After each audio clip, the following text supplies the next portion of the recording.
Quantas vezes você já escutou a expressão pegar o bonde andando?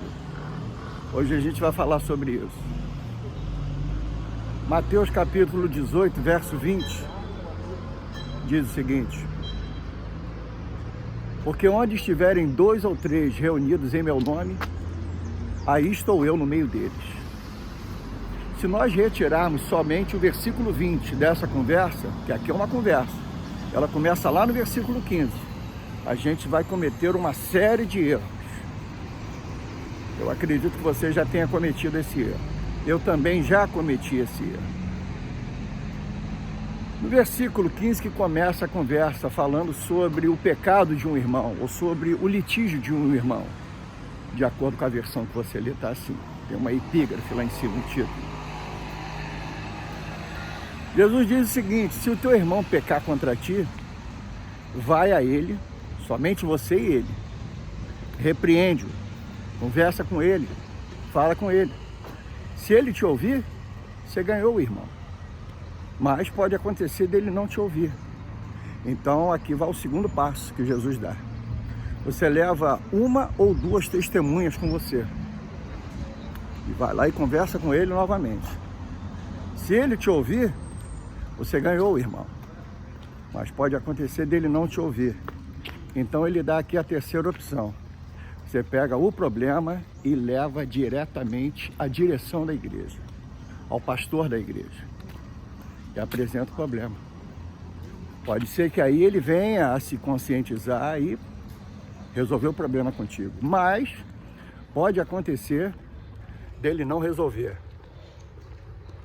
Jesus disse para você não considerar essa pessoa como irmão, considerar-o como gentio e um publicano. Porque a pessoa não é repreensível, ela não aceita a correção.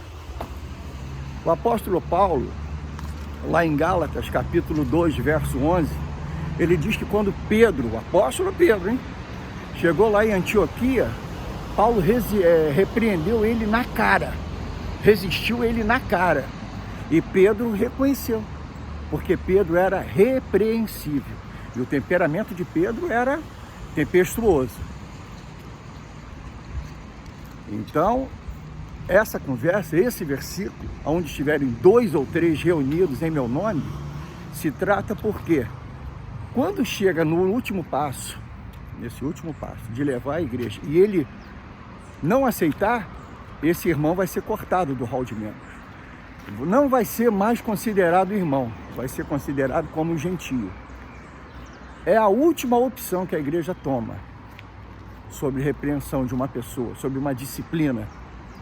Por isso tem que ser uma decisão muito bem pensada, muito bem analisada, entendeu? Isso é feito entre o conselho da igreja, os presbíteros da igreja, dependendo da denominação. Aí o Senhor Jesus diz: porque aonde estiverem 2 ou 3 reunidos em meu nome, aí estou eu no meio deles, porque é uma decisão séria. Quando é uma decisão tomada com temor, uma decisão tomada com respeito, levando muito em consideração o caso, então tem o aval do Senhor. Porque onde tiver uma pessoa só, Jesus está presente. Quando você está no teu quarto, quando você entra para orar, quando você está sozinho, não importa onde for, Ele está presente. E onde não estiver ninguém, também Ele está presente. Porque não existe um lugar onde Deus não possa estar. Então, quando você ouvir esse versículo, Mateus capítulo 18, verso 20, porque onde estiverem 2 ou 3 reunidos em meu nome, aí estou eu. No meio deles, você sabe que isso é o final de uma conversa. Tá bom? Jesus te abençoe.